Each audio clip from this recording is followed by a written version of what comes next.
logo cedo aqui no Espaço Cultural Tatuapé para fazer a aula do Método de Rose e hoje eu trouxe minha mãe.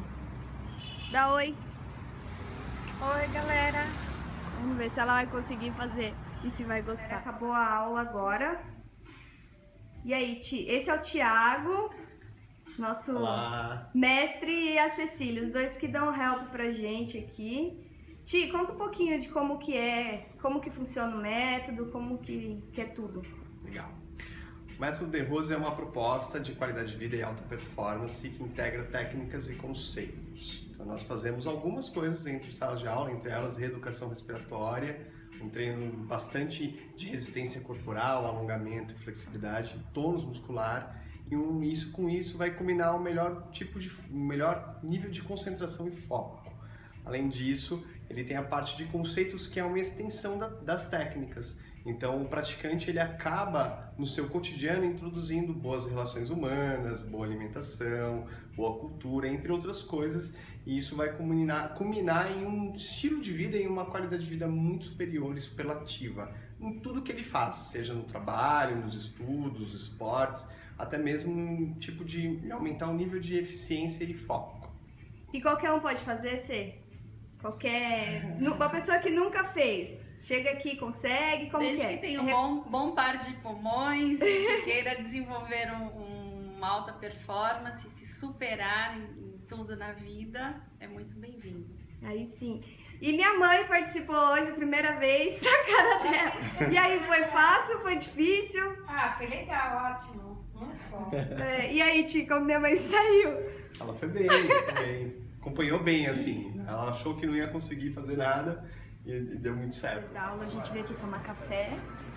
Uma das melhores padarias que tem aqui no Tatuapé, a Marie Marie. É uma padaria diferente, tem uns pães diferentes, umas coisas diferentes. Minha mãe. Olha que delícia. Aí dá pra botar pra lascar. Pão de batata doce, pão de alho, figo com castanha do Brasil. Minha mãe, como é formiga, já pegou um pão de laranja. Vou levar Bastante pão de mel pro Felipe. Olha os doces, que delícia. Pra quem gosta, eu prefiro os salgados de lá. Então, agora à tarde eu comecei a grindar, mas eu tô com muita dor no pulso e nas costas, então eu não consegui, tava jogando muito desfocada, tava com muita dor, eu preferi abortar a sessão e aproveitar a tarde para estudar e para fazer um texto também que o Sérgio Prado, que escreve lá pro blog do PokerStars, pediu para eu fazer. Depois vocês vão ver aí sobre o que é o texto, espero que vocês curtam.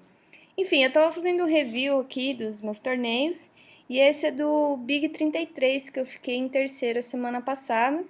E eu queria mostrar duas mãos para vocês. Essa mão rolou na semi, é uma mão, na minha opinião, standard, assim, é uma mão ok de se jogar. Nós estamos em 12 jogadores, então tem 6 nessa mesa e 6 na outra. Eu abro o par de 9, tenho um pouco menos ali de 20 blinds. E o Mário dá all-in, com um stack parecido com o meu. Com essa quantidade de blinds e essa situação, eu acredito que as mãos que ele vai dar all-in são mãos que o par de 9 joga bem contra. Então são mãos que eu tô flipando, como um Ás 10, um Ás valete, um Ás dama. Mas tem aquelas mãos que eu estou ganhando. Então eu acredito aí que ele chove pares menores que 9. Então eu optei pelo call. E de fato era um coin flip. Eu acabei ganhando essa mão, foi importante para eu chegar na mesa final com um stack confortável. Então aí logo formou a mesa final. Teve uma mão, essa é a terceira mão após formar a mesa final, que eu achei interessante para discutir com vocês. Eu tô com um stack bastante confortável, porque eu puxei aquela mão, joguei algumas outras. Eu pego o Ás rei, suited, abro, sou a primeira a falar, abro do TG.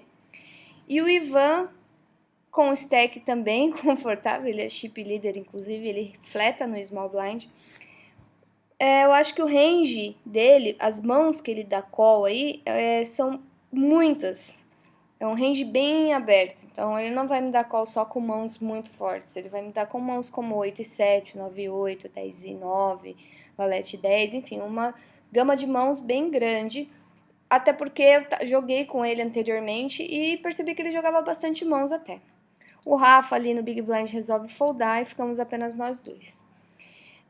O Ivan dá check nessa mão e eu prefiro ir de check atrás, porque eu tenho uma mão com bastante valor, com uma equidade muito boa, até porque tenho 6, que é de paus. Qualquer paus no turn é bom pra mim. Eu acredito que eu esteja dominando algumas mãos que ele dá call aí, alguns ases piores, tipo, sei lá, Ace 9, Ace 10, alguns reis também, Rei 10, Rei 9, e então eu não vejo motivo para eu fazer com que ele fold essa mão. Acho ok jogar pelo valor dela, também não é ruim se eu se betasse, mas eu preferi ir de check atrás. Então ele dá check, eu dou check também. No turn 1-2 de pausa, eu fico com flush draw e 2 overs. E o Ivan sai apostando quase meio pote. Óbvio que eu preferi dar call, não tem necessidade de dar raise, e o fold não existe, porque eu tenho um valor, uma equidade muito boa, então eu preferi dar call e realizar a equidade no river, sendo que Ice e Rei ainda, se eu hitar, bater um Ice ou um Rei no river, é ótimo pra mim, paus também, e se não bater, talvez eu ainda esteja ganhando essa mão, então eu preferi fletar, e no river bate um 9. Completa, sim, alguns draws aí, se ele tinha, por exemplo, um 8 e 5, algumas mãos assim, 10 e 8, hita, sim, alguns draws, mas tem um monte de mão que ele não hita. E ele aposta 28.814 fichas num pot que tem 87.318. Ou seja, é muito pouco em relação ao pot. Como eu já tinha jogado com ele algumas mãos, eu percebi que esse size, esse tamanho de aposta que ele fez no river não era por valor. Então, na minha leitura, na minha concepção de enxergar a mão, eu acreditei que meu Ice e Rei eram bons por causa disso, sabe? Se ele faz mais, se ele faz aí uns, sei lá, uns 45, uns 39, eu ainda talvez possa foldar essa mão, mas por causa desse size bet, que é o tamanho da aposta que ele fez, eu acreditei que meu Ice e Rei eram bons e eu acabei dando call, e de fato era bom. Ele estava realmente blefando. E é isso aí, foi uma mão importantíssima para eu chegar lá no terceiro lugar. E inclusive foi ele que ganhou o torneio. Ele, quando nós estávamos lá no three-handed, olha quantas fichas ele tem e olha os outros dois, eu e o outro. Tava difícil ganhar esse heads up, né? Porque ele runou muito bem, acertou bastante mão, ganhou muitas fichas. E no three-handed estava assim, esmagador. Essa foi a mão fatal, não foi foi praticamente a mão que eu caí, que o primeiro a falar ali, o Arnenator, dá win, e, sei lá, eu dou call, óbvio que eu acredito que esteja ganhando, e ele acaba acertando o 2, não vem o 5, nem Ace nem Rei, eu acabo perdendo, e foi isso, aí eu fiquei com uma merreca de ficha, e foi ao em triplo, e o Ivan se consagrou campeão. E aí, galera, hoje eu tô grindando de novo. Tem uma reta aqui, uma semi. Por enquanto tá dando tudo certo. Quer dizer, começou a dar certo agora, desde manhã tava osso, mas... Aí sim, acendeu e o Filipino está ali também. Tentar buscar o HU com ele. Acabei ficando em sexto, não deu pra fazer HU com o Filipino. Ele acabou caindo em quarto, então também não foi ao pódio, mas tá bom, pelo menos dar uma animada, fazer uma mesa final. Galera, hoje é uma noite especial, a gente tá aqui no Bar Le Kit, na Praça Roosevelt, aqui em São Paulo. É o Filipino, o Lopes, o Rafa e o Felipe e eu. Nós estamos comemorando o ex-desemprego do Rafa, que agora ele virou Uber. Se vocês precisarem, tamo aí. Tem o Rafa e ele vai pagar a nossa janta. Hoje, aqui tem algumas coisas bem gostosas pra comer. Sobrou uma? Sobrou uma, não dá pra ver, enfim, já acabou. Aqui, ó. Tem um bolinho de arroz com gorgonzola, que é top. A brusqueta daqui também é muito boa. E o quibe apimentado, que é legal. O lugar também é bem legal.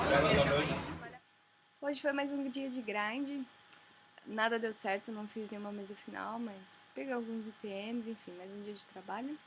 E agora à noite nós fomos a uma comemoração, aniversário de 2 anos do Sango Sushi, que é do André Akari, nosso patrão eterno. A Damita já tá aqui com sono aí, Damita. Ô, Dandi.